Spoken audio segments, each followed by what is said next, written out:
क्या आपने कभी सोचा है कि इतनी बड़ी धरती पर आदमियों ने अमेरिका और भारत तो ढूंढ निकाला, लेकिन जब फ्रिज में मक्खन और दराज में जुराबें ढूंढनी हो तो अक्सर माँ या पत्नी का सहारा लेते हैं।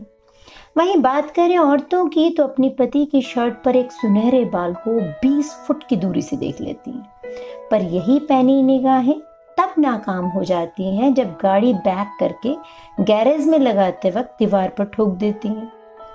अब औरतें बोलती ज़्यादा हैं, बात कुकिंग से शुरू करती हैं, कब पति पर, पति से बच्चों पर, बच्चों से फिर कुकिंग पर आ जाती है, पता नहीं चलता। वहीं आदमी कम बोलते हैं, अपनी बात को सीधा और स्पष्ट रखते हैं। इसे एक एग्जाम्पल से समझ लेते हैं कि आपने ये कहना है कि आज आपको बहुत काम है। यदि आप आदमी हैं तो आप कहेंगे कि आज मैं बहुत बिजी हूँ, जबकि यदि आप औरत हैं तो बताएंगे कि मैंने आज पहले बच्चों को स्कूल भेजना है, काम वाली ने भी नहीं आना इसलिए काम भी मुझे ही करना है, और फिर गेस्ट अटेंड करने हैं और कल की किटी के लिए तैयारी भी करनी है, शॉपिंग करनी है, सो ऑन। औरतें एक समय में कई काम कर सकती हैं। अब कभी ये मजबूरीवश होता है तो कभी आदतन। जैसे वे खाना बनाते वक्त बच्चों को पढ़ा सकती हैं, फ़ोन पर बात कर सकती हैं और साथ ही में अपनी मेड को इंस्ट्रक्ट भी कर सकती हैं। जबकि आदमी strictly one work at one time.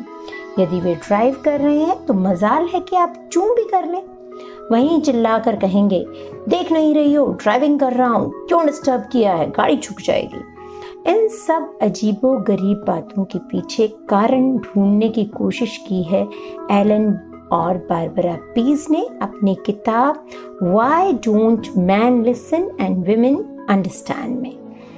किताब का हिंदी अनुवाद नीलम भट्ट ने किया है और आज के इस एपिसोड में हम इसी किताब की समरी कर रहे हैं। जहां पिछले कुछ दशकों से समाज जोर शोर से महिला और पुरुष समानता पर काम कर रहा है, वहीं ये किताब कहती है कि ना तो वो समान है और ना ही एक दूसरे से बेहतर या बदतर। असल में इन दोनों के काम करने का, कहने, सुनने और सोचने का तरीका एक दूसरे से बिल्कुल अलग है। और अगर हम सब लोग इस बुनियादी फर्क और उसके कारण को समझ लें तो जीवन बेहतर हो सकता है।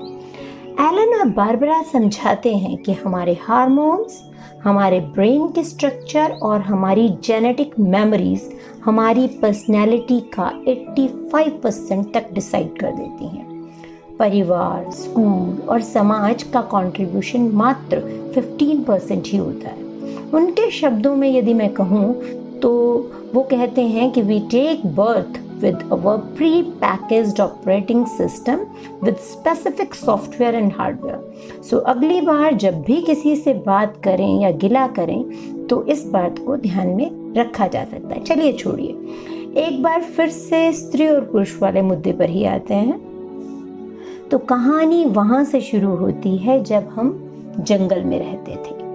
आदमी शिकार की तलाश में दूर दराज भटकता था, जिससे उसकी ज्योग्राफिकल अवेयरनेस बढ़ गई। शिकार करने में जो सावधानी बरती उससे कंसंट्रेशन भी बढ़ गई। अब वहीं औरतों को घर के काम, बच्चों की देखभाल जैसे मिसलेनियस काम करने पड़ते थे, जिससे वो मल्टीटास्किंग में माहिर होती गई और उनकी नज़र का सरकमफ्रेंस भी बढ़ गया। बताया गया है कि औरत बिना सिर घुमाए अपने दाएं बाएं 45-45 डिग्री तक देख सकती हैं। साइंस कहती है कि ये संस्कार आज भी हमारी पर्सनैलिटी से रिफ्लेक्ट होते हैं और हमारे अलग होने की एक बड़ी वजह भी यही है। अब ये समझना आसान हो जाएगा कि क्यों आदमियों पर ही औरतों को घूरने के आरोप लगते हैं, जबकि इस बुक की माने तो औरतें भी आदमियों को उतना ही घूरती हैं, पर अपनी नज़र के ज़्यादा सरकमफ्रेंस की वजह से नोटिस में नहीं आती। जबकि बेचारे पुरुष की शिकारी वाली सीधे देखने की ट्रेनिंग उसे पकड़वा देती है। औरतें सुनने, सूंघने और यहाँ तक कि पुरुषों के झूठ पकड़ने में भी माहिर होती हैं, परंतु अचानक से लेफ्ट और राइट पूछ ले तो कंफ्यूज हो जाती हैं। ये किताब दोनों के ब्रेन्स को भी कंपेयर करती है और बताती है कि पुरुष का दिमाग कंपैरेटिवली बड़ा और व्यवस्थित होता है, इसीलिए वो मैथ साइंस में बेहतर होते हैं, जबकि औरतें अमूमन आर्ट, लिटरेचर और टीचिंग में बेटर होती है। आप इस बात से असहमत हो सकते हैं, पर इससे पहले मैं आपको ये बता दूं कि ये सब जनरलाइज्ड फैक्ट्स हैं। जेनेटिक और हार्मोनल डिफरेंस की वजह से बहुत सी औरतें साइंस और मैथ्स में लीड करती मिल सकती हैं, और इसके विपरीत आर्ट और लिटरेचर में पुरुष माहिर भी आम ही मिल जाते हैं।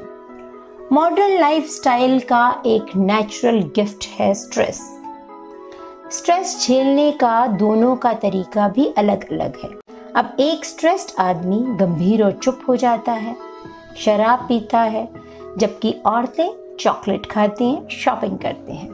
बुक सजेस्ट करती है कि तनावग्रस्त पुरुष को एक चाय के कप के साथ अकेला छोड़ देना चाहिए, जबकि एक स्ट्रेस्ड महिला को कोई राय मशवरा दिए बिना उससे बात की जानी चाहिए।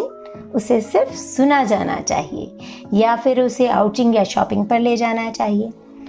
पुरुष से बात करने का नियम यह है कि जितना हो सके थोड़े शब्दों में अपनी बात को साफ साफ कहें। जैसे ये कहने की बजाय कि सारा दिन अकेले काम करते करते थक जाती हूँ, यहाँ किसी को मेरी कद्र ही नहीं, कोई मेरी सुन। डायरेक्टली कहें, आज मेरी कामवाली नहीं आई है, आप प्लीज़ बर्तन धो देंगे। इसी तरह के ढेरों एग्जाम्पल से एलन और बारबरा समझाते हैं कि महिला और पुरुष समान नहीं है, बल्कि पूरक हैं। इसलिए आपसी समझ और साझेदारी उनके रिश्ते को बेहद खूबसूरत बना सकती है। आप पढ़ने के शौकीन हैं तो इस किताब का लिंक मैंने डिस्क्रिप्शन में डाला है, आप इसे खरीद सकते हैं। पर यह भी हो सकता है कि आप इसकी कुछ बातों से सहमत ना हो, तब भी ये किताब आपको ऑपोजिट जेंडर को नई निगाह से देखने या समझने की इच्छा तो आप में ज़रूर जगाएगी। इसी उम्मीद के साथ धन्यवाद।